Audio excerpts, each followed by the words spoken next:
이 시간 예배의 자리에 나오신 여러분을 축복합니다. 오늘 저는 앞서 읽은 마태복음 21장 23절부터 32절까지의 본문으로 요한이 너희에게 왔거늘이라는 제목의 설교를 하려고 합니다. 전해지는 말씀 가운데 하나님의 은혜가 있기를 바랍니다. 오늘 본문에서 예수님께서는 세리와 창녀들이 하나님의 나라에 들어가리라고 말씀하십니다. 그리고 이 말씀은 많은 그리스도인들을 혼돈에 빠뜨리는 말씀입니다. 그런데 그 혼돈에 빠뜨리는 그 이유가 단순히 세리와 창녀들이 죄인들이기 때문이 아닙니다. 그러니까 이 세리들이 당시 유대인들에게는 민족의 변절자이고 창녀들이 더러운 일을 해서 돈을 버는 자들이기 때문에 그런 사람들이 하나님의 나라에 들어가는 것이 그리스도인들을 혼돈에 빠뜨리는 것이 아니라는 점입니다. 사실 오늘 본문의 맥락을 보면 비록 예수님께서 이들을 세리와 창녀들이라고 칭하기는 하셨지만 이들은 여전히 그러한 삶에 머무르고 있는 자들이라기보다는 이전에는 세리로 창녀로 삶을 살았지만 이제는 뉘우친 자들이라고 볼 수 있습니다. 그러니까 여기에서 예수님께서 세리와 창녀들이 하나님 나라에 들어갈 것이다 라고 말씀을 하실 때 이 세리들, 이 창녀들은 세리로서의 삶을, 창녀로서의 삶을 계속해서 살아가면서도 하나님의 나라에 들어갈 수 있는 것이 아니라 이제 세리로서의 삶, 창녀로서의 삶으로부터 뉘우쳤기 때문에 하나님 나라에 들어가는 것이다 라는 예수님께서 그러한 말씀을 전하고 계신다는 것입니다. 그렇다면 왜 오늘 본문이 많은 그리스도인들을 혼돈에 빠뜨리는 말씀입니까?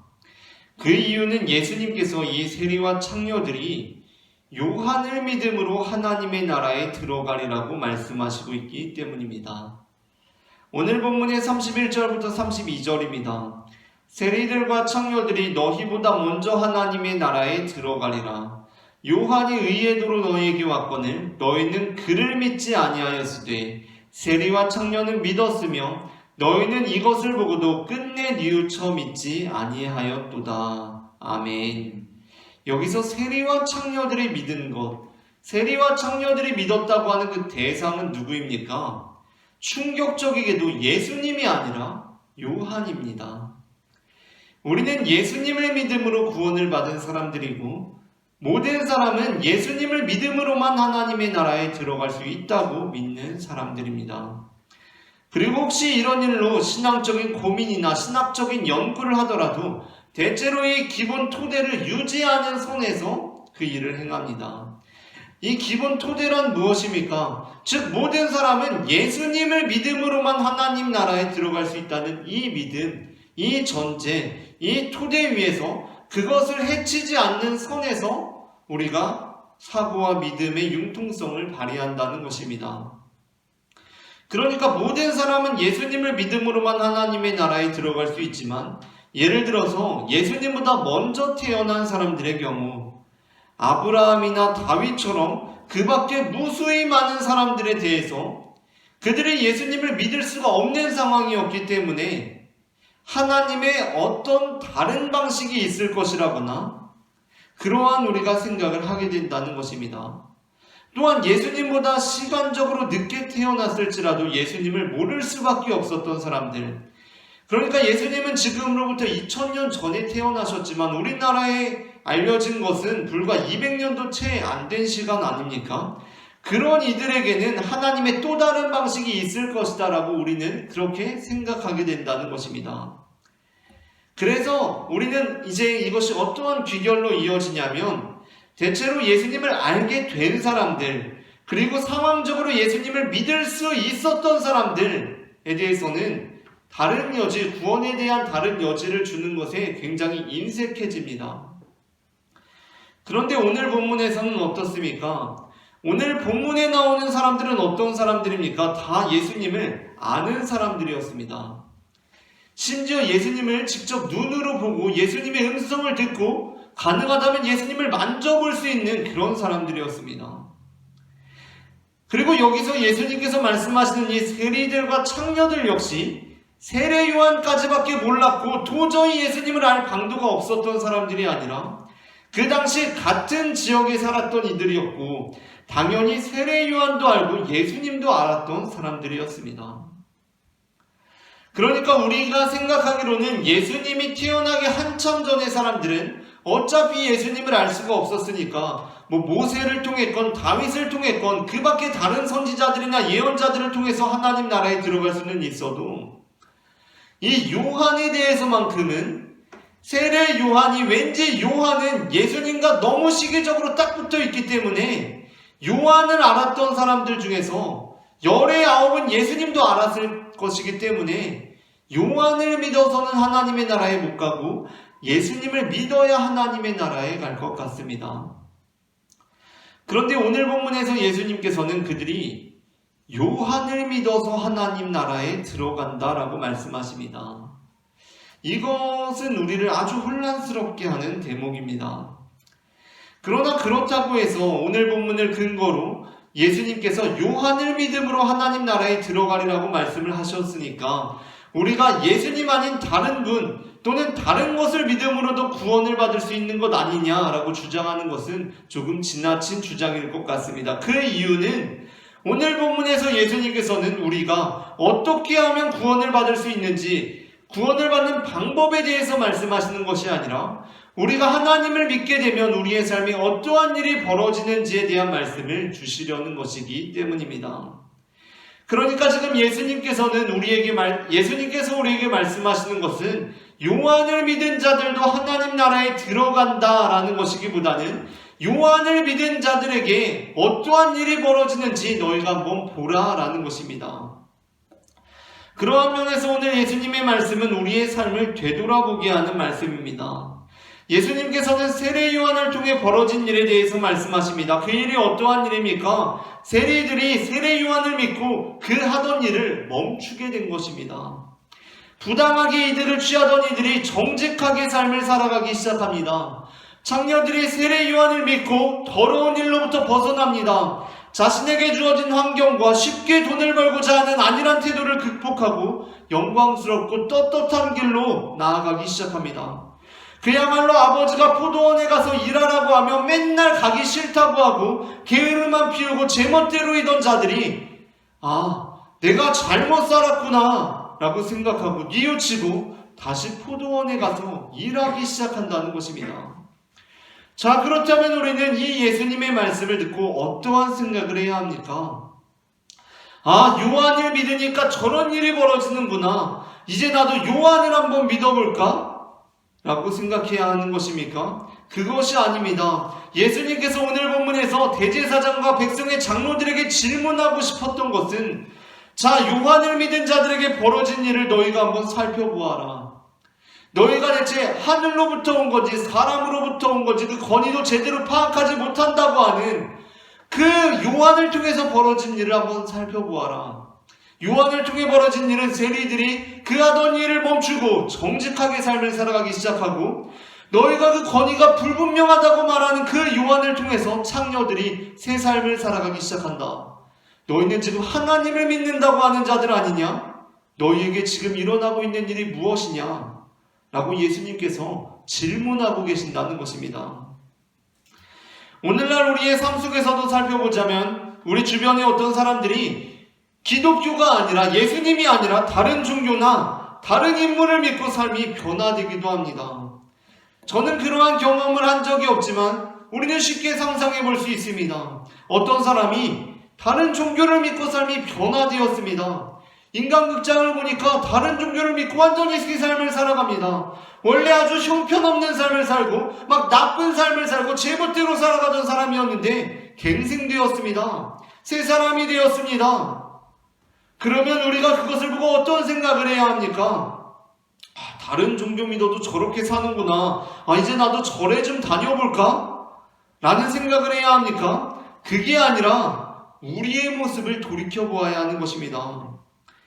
다른 종교를 믿고도 저 사람이 저렇게 변화되었는데 하나님을 믿는다고 하는 온 세상을 창조하시고 온 세상을 주관하시는 그 하나님을 믿는다고 하는 내가 지금 어떠한 삶을 살아가고 있는가? 하나님을 내가 잘 믿고 있는가? 생각해 보아야 한다는 것입니다.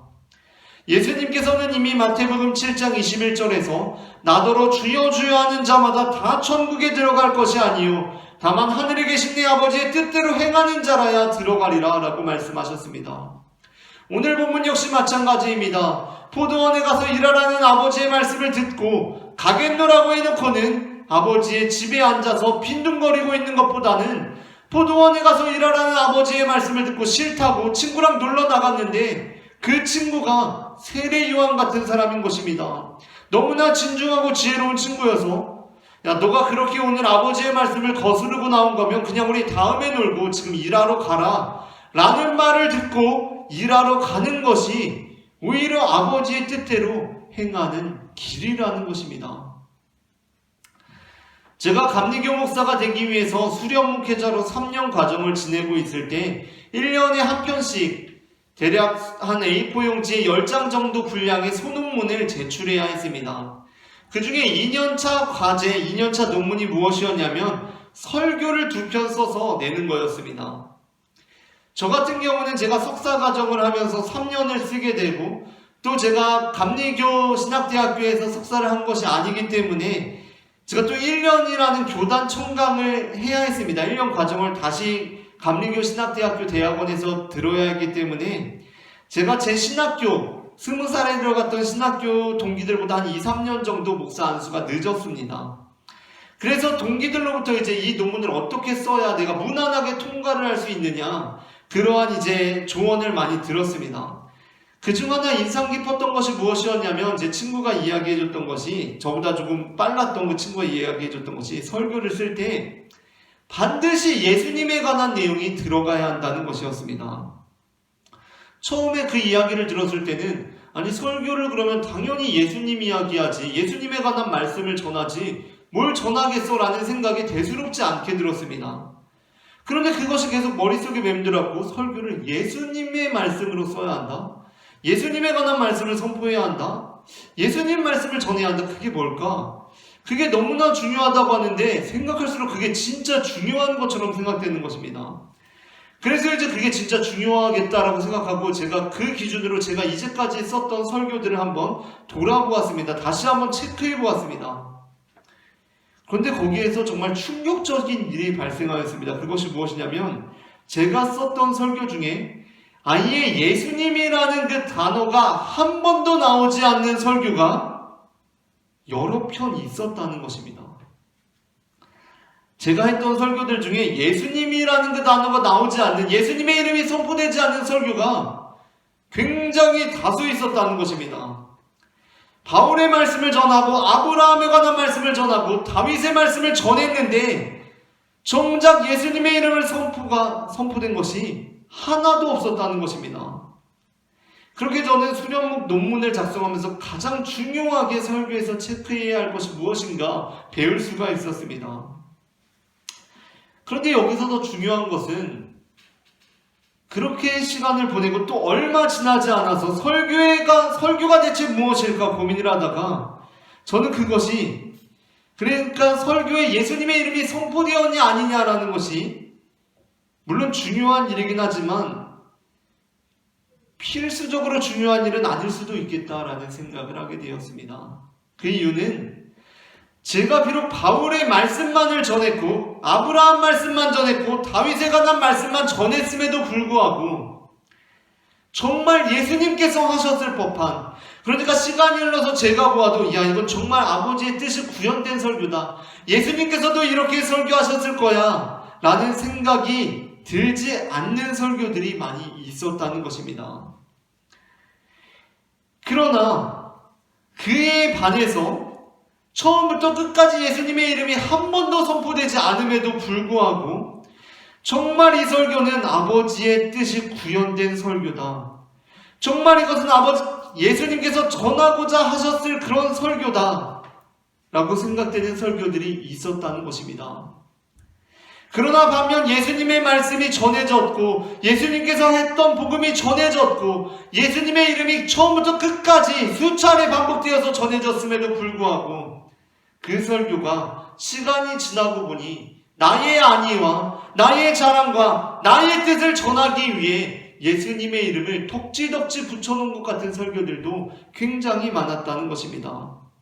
그때 저는 이러한 생각을 하게 되었습니다. 물론 설교를 작성함에 있어서 예수님의 이름을 직접 선포하는 것도 너무나 중요한 일이지만, 그렇게 표면적으로 예수님의 이름을 드러내는 것도 중요한 일이지만, 이것이 과연 예수님께서도 하실 만한 설교인가?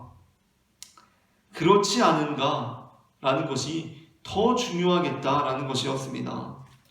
그리고 만약 그것이 예수님께서 하실 만한 설교라면 거기에 예수님에 관한 말씀이 하나도 안 나오더라도 그것이 아버지의 뜻에 합당한 설교가 될 수 있겠다라는 것이었습니다. 오늘 예수님께서 하신 설교를 우리가 한번 살펴봅시다. 예수님께서 두 아들에 관한 설교를 하십니다. 거기에서 예수님의 이름이 나오진 않습니다. 예수님께서 예수님 믿으라고 하진 않으십니다. 심지어 여기서 중심인물이 요한입니다. 그런데도 불구하고 이것이 예수님의 설교인 것입니다. 이러한 예수님의 말씀에 합당한 설교를 하는 것, 그것이 더욱 중요하다는 것을 깨닫게 되었다는 것입니다. 그것은 우리의 삶에 있어서도 역시 마찬가지입니다. 우리의 삶에 예수님의 이름이 넘쳐날 수 있습니다. 그러나 우리의 삶에 아버지의 뜻이 이루어지지 않을 수가 있다는 것입니다. 반면 설령 예수님의 이름이 없다고 할지라도 아버지의 뜻이 이루어질 수가 있다는 것입니다. 구약 성경에는 에스더라는 아주 특이한 성경이 있습니다.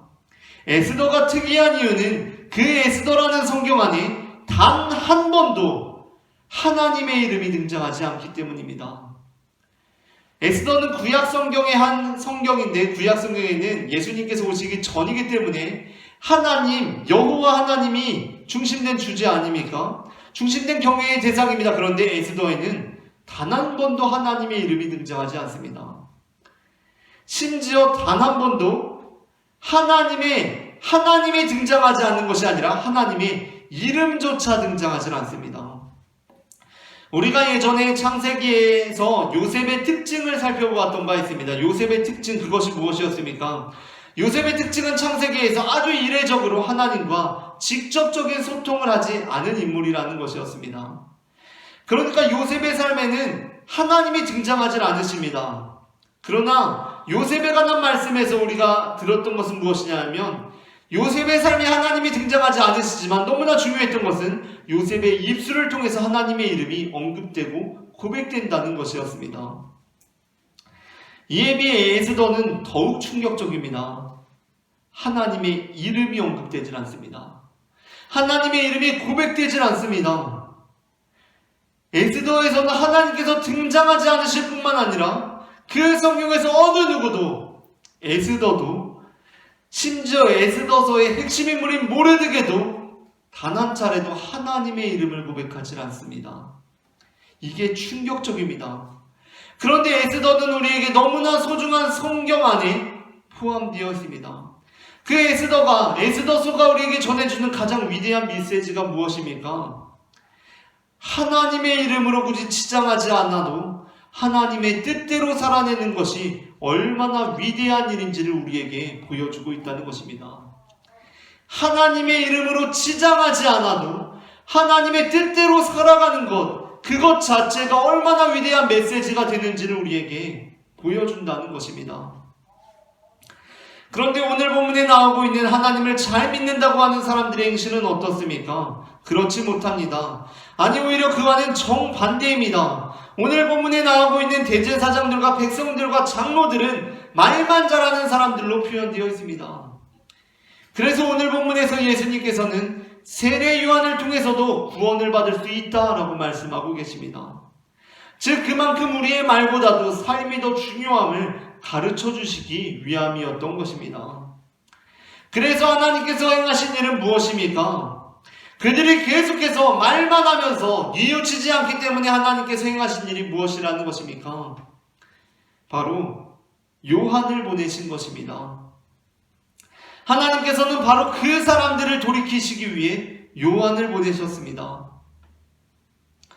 물론 요한은 예수님의 오실 길을 미리 예비한 자라는 이미지가 강하긴 하지만 그 역시도 이전에 이사야나 예레미야, 아모스와 호세아 선지자의 전통을 따라서 이스라엘 민족들로 하여금 회개하게 하기 위하여 하나님께서 보내신 자였습니다. 그런데 어떻습니까? 그들이 회개하지 않았습니다. 그 당시 종교 권력을 쥐고 있던 이들이 회개하지 않은 것입니다. 요한을 통해서조차 회개하지 않았습니다. 그래서 이에 대해서 예수님께서는 이렇게 말씀하신 것입니다. 요한이 의의 도로 너희에게 왔거늘 너희는 그를 믿지 아니하였으되 세리와 청년은 믿었으며 너희는 이것을 보고도 끝내 뉘우쳐 믿지 아니하였도다. 우리의 삶은 어떻습니까? 세리와 창녀에 가깝습니까? 아니면 대제사장과 장로들에 가깝습니까? 하나님께서 지금까지 주신 기회들에 이미 돌이켜서 뉘우쳐서 새로운 삶을 살아가고 있는 사람들입니까? 아니면 여전히 그 기회를 날려버리고 여전히 뉘우치지 않고 이전의 삶을 그대로 살아가고 있는 사람들입니까? 만일 우리가 새로운 삶을 살아가고 있다면 참 다행스러운 일입니다. 그러나 우리가 만일 여전히 그 삶을 살아가지 못하고 있다면, 정말 끝내 뉘우쳐 믿지 않고 있다면 우리는 이제라도 지금의 삶으로부터 뉘우쳐야 할 것입니다. 왜냐하면 하나님께서 그 요한을 통해서도 끝내 뉘우쳐 믿지 않는 자들에게 예수님을 보내주셨기 때문입니다. 하나님께서는 바로 그러한 우리를 위해 예수 그리스도를 보내주셨습니다. 여기에는 우리를 향한 하나님의 사랑이 담겨 있습니다. 예수님께서는 오늘 본문에서 바로 그것을 우리에게 전해주고 계십니다. 예수님께서는 대제사장과 장로들이 끝내 뉘우치지 않은 자들이라고 말합니다. 그들은 정말 이제 구제불능인 자들입니다. 그런데 예수님께서는 왜 다시 대제사장들과 장로들 앞에 서 계시는 것입니까? 그냥 쟤네들은 구제불능이고 도저히 희망이 없는 자들이니까 예수님 잘 따르는 사람들 데려다가 예루살렘으로부터 먼 곳에서 자기들만의 공동체를 만들면 되는 거 아닙니까? 어디 산속에 들어가서 우리들끼리 행복하게 살면 되는 거 아닙니까? 왜 그 십자가의 길으로 나아가고 계신 것입니까? 예수님의 마음이 그렇지 않았기 때문입니다. 예수님께서는 그들이 하나님 나라로부터 거부된 자들이 아니라 조금 늦었지만 하나님 나라에 들어갈 자들이라고 보신 것입니다. 예수님의 이러한 마음이 오늘 보면 31절에 잘 나타나 있습니다. 예수님께서는 그들이 끝내 믿지 않은 자들이지만 그렇기 때문에 너희들은 절대 하나님 나라에 들어가지 못하고 세리와 창녀들만 들어가리라고 말씀하시지 않으십니다. 예수님께서 어떻게 말씀하십니까? 내가 진실로 너희에게 이르노니 세리와 창녀들이 너희보다 먼저 하나님 나라에 들어가리라. 세리와 창녀들이 너희보다 먼저 하나님의 나라에 들어가리라. 그러므로 세리와 창녀들만 하나님의 나라에 들어가리라 라는 것이 아니라 세리들과 창녀들이 너희보다 먼저 하나님의 나라에 들어가리라 라는 것이었습니다. 물론 이 말은 바리새인과 대제사장들과 장로들의 기분을 상하게 하는 말이었을 것입니다. 모욕적인 언사였을 것입니다. 그러나 이 말은 또한 희망의 메시지이기도 합니다. 여전히 우리를 포기하지 않는 하나님의 사랑이 담겨진 말이라는 것입니다. 우리는 몇 주 전에 믿지 않는 자신의 남편을 늘 미신자라고 부르던 새댁 집사님에 대한 이야기를 나누었습니다. 남들은 다 불신자라고 부르고 심지어 교회 담임 목사도 습관적으로 남편을 불신자라고 부르지만 그녀는 그 아내만큼은 자신의 남편을 계속해서 미신자라고 부릅니다. 말이 되는 단어인지도 잘 모르겠지만 어쨌든 아직 믿지 않는 사람이다 라는 의미로 그 아내만은 계속해서 미신자라고 부릅니다.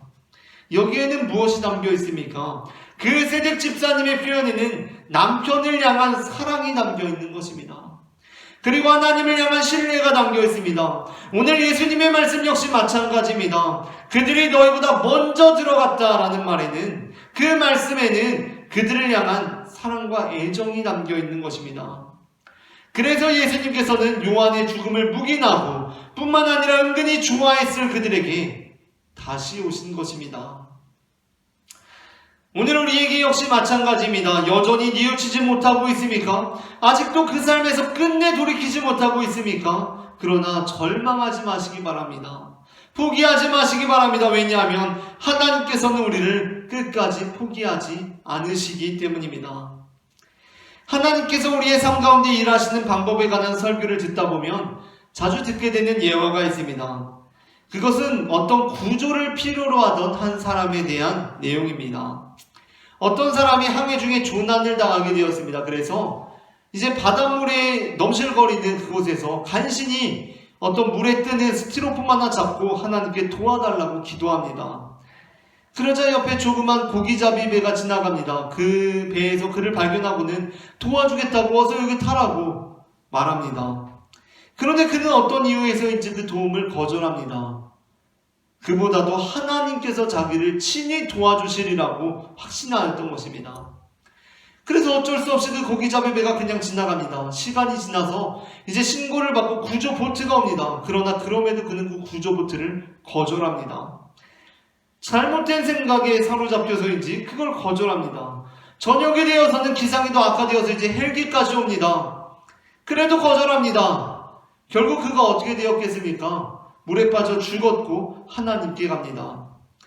그리고 하나님께 왜 자신을 구하러 오지 않았는지 탄원합니다. 소리칩니다. 그때 하나님께서 어떻게 말씀하십니까? 그 예화에서 이렇게 말씀하십니다. 내가 사실 너에게 갔다. 어떻게 하나님 오시지 않았습니다 라고 말하니까 어떻게 하나님께서 응답하십니까? 내가 너에게 갔다. 고기잡이 배의 모습으로, 보트의 모습으로, 헬기의 모습으로 갔다 라고 말씀하십니다. 이 예화는 하나님께서 우리에게 모든 상황을 통해서 도움을 주시는 분임을 깨우쳐주고 있습니다. 그러나 저는 이 예화가 좋은 예화임에도 불구하고, 그리고 저 역시도 이 예화를 통해 깊은 감명을 받았음에도 불구하고 어느 날 불현듯 이 예화가 기독교의 정신, 그 진리를 온전히 담고 있는 예화는 아니라는 생각이 들었습니다. 왜냐하면 기독교의 진리는 그가 끝까지 하나님의 뜻을 알아듣지 못하고 깨닫지 못하자 결국에는 물에 빠져 죽을 수밖에 없었다라고 말하고 있는 것이 아니라 그가 끝까지 알아듣지 못하자 결국 하나님께서 친히 그를 구하러 오셨다라고 전해주고 있기 때문입니다. 하나님께서는 나중에 우리가 끝내 뉘우치지 못하고 하나님 앞에 섰을 때 이미 일이 다 벌어지고 난 후에야 내가 그때 헬기까지 보냈잖아 라고 말씀하시는 분이 아니라는 것입니다.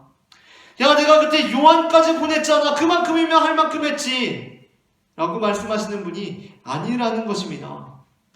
하나님께서는 우리가 살아있을 때 친히 오셨습니다. 왜냐하면 그분은 우리를 사랑하시기 때문입니다. 하나님께서는 그 아버지의 모습, 분명히 그 예수님의 모습, 그 모습으로 우리에게 오셨습니다. 예수님께서는 그 사랑으로 우리 삶에 친히 찾아오셔서 우리의 삶을 변화시키시며 끝내 믿지 않았던 우리들일지라도 하나님의 나라를 일구어 가시는 일꾼들로 삼으시는 분임을 저는 고백합니다. 이처럼 하나님께서는 우리를 끝까지 포기하지 않으심으로 끝내 믿지 않는 우리를 위해 그 아들을 보내주시는 분임을 저는 마태복음 21장 23절부터 32절 말씀을 근거로 고백합니다.